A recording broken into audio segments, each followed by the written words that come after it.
Ang advice po kasi sa amin sir, pag wala kang panikit, assistance to MTPB po sir.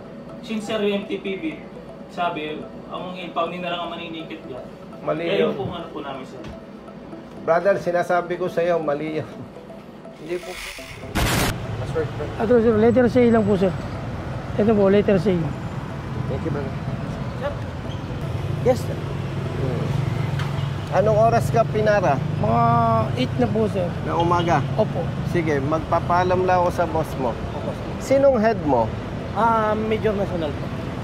Police Siya ang Major. camp commander. Camp Commander po. Pakitawag nga. Yes sir. Baka Wala, nandito.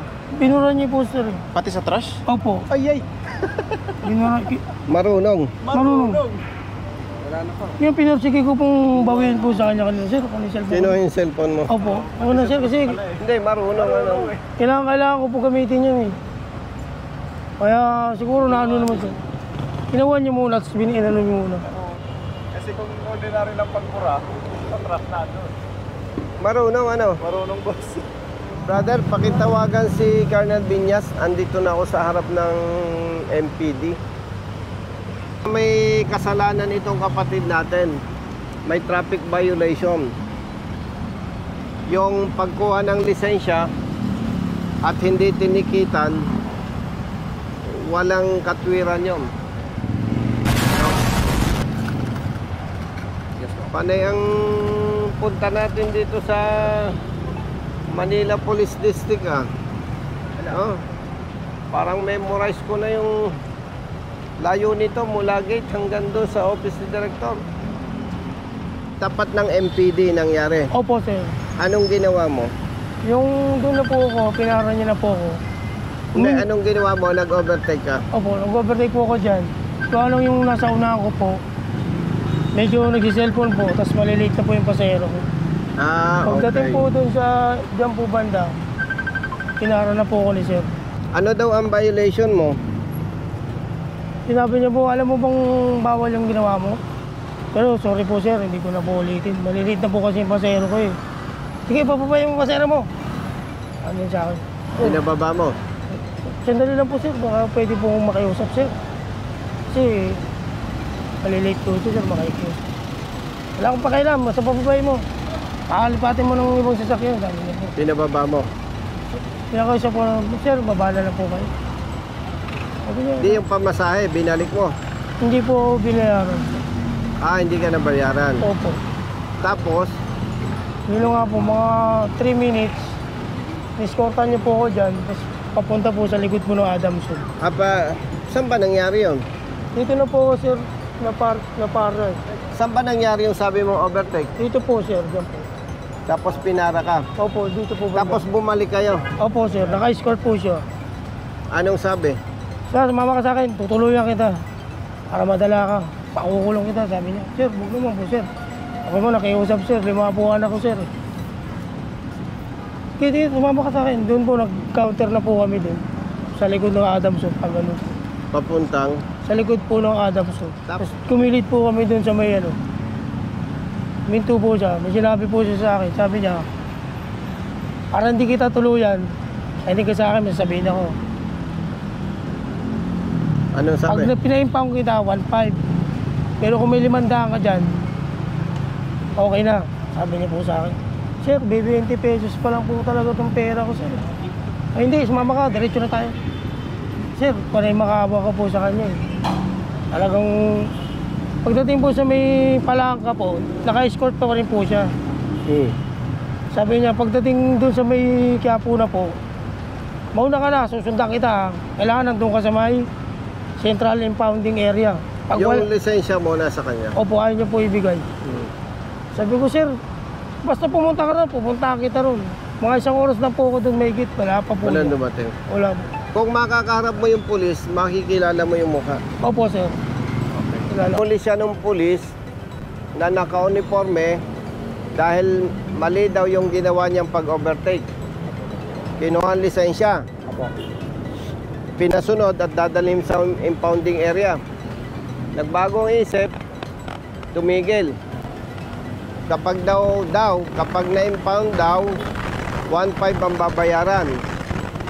Totoo sinasabi nito. Doon sa amount pa lang 1.5 daw ang babayaran, sabi ng pulis. Kapag nagbigay siya ng 500 pesos, wala nang problema. So nung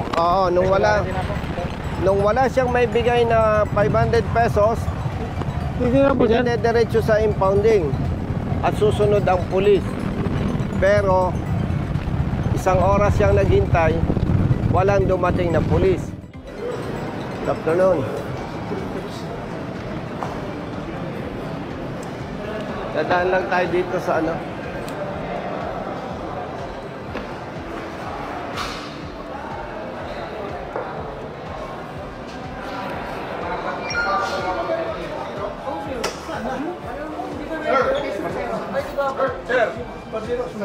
Bakit madaming tao dito? At madami kayong kliyente?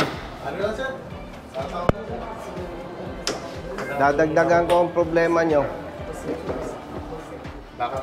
Wala kayong sasakyan? O, hindi kayo maglalakad. Sasakay kayo. Brothers, hello. Ikaw ang? Cab commander, sir. Mas mabilis to. Kailangan natin, brother, ng CCTV footage. Hinuli ng pulis to, kinuha yung lisensya. CCTV, sir. Saan? Kanina nangyari, alas 8. Saan po, sir? Sa harap ng MPD. Sige, sir. Tingnan ko kung mayroong bandon sa CCTV footage. Yung nahagip ng camera, sir. O, tingnan natin. Oy! Ay! Destura. Kumusta? Sa Valenzuela po ako dati. Ay, galing Dito na po ako. Ano ka dito ngayon? Chief of Staff, sir. Ay! Inabantakan ko lang. Nandiyan ko lang. Sabi ko, tatuin ko nga si sir. Galing Yes, sir. Kailan ka pa nag-chief staff dito? May 2, sir. May 2. Tama. Ano lang, bago lang assign po ako dito. Sino ang DRDO dito? Bakante pa. DDO si DDO. Colonel Emil Tumibay. Bago pa lang. Opo, nag-adjust sila kaya nabakante. Nawala si Sir Takatay DDE. So, umangat. Ayun. May pulis lang na ano, Yes, sir. Ano pong... pinara ito. Okay. Allegedly, may violation yung pag-overtake niya. Kinuha ng pulis yung lisensya at sinamahan, nag-attempt samahan sa impounding. Dalawang isip yung pulis natin, tumigil. Kung ipa-impound daw niya yung sasakyan niya, 1.5 ang babayaran. Kaya mas maganda, magbayad na lang siya ng 500 pesos.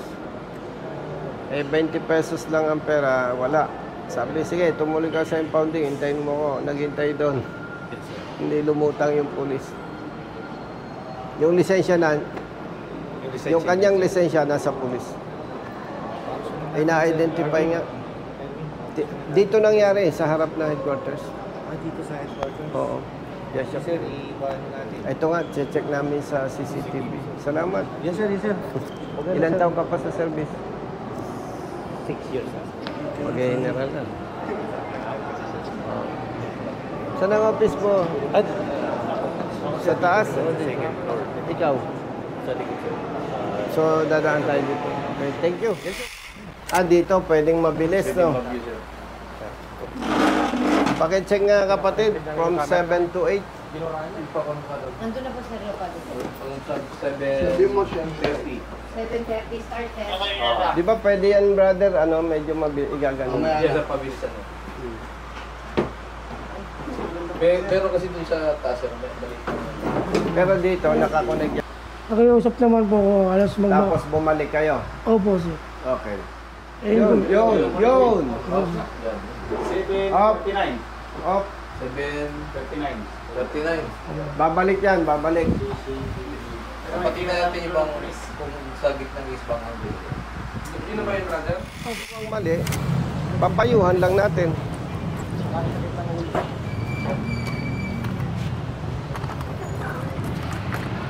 Ito po.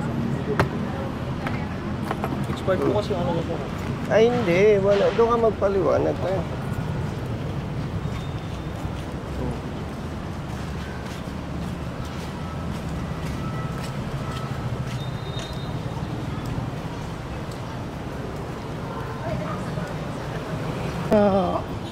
Pero alam mo, mali ginawa mo. Yung magkumpiska ka ng lisensya, tapos hindi mo tipitan. Inap ko lang po kasi sir. Ito po kasi Hindi, confiscation yun eh.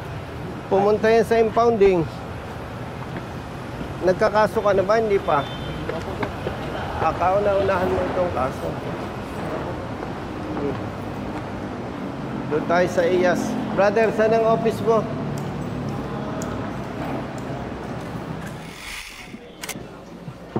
Ilang investigator dito? Ikaw lang? Tatlo sir, kaso lang. Halika, brother. Grabe. Friday. Pinumpis ka nun, tropa natin ang lisensya. Allegedly, may violation. Tapos, escortan dapat niya sa papuntang impounding. Sino siya? Inescortan niya papunta ng impounding.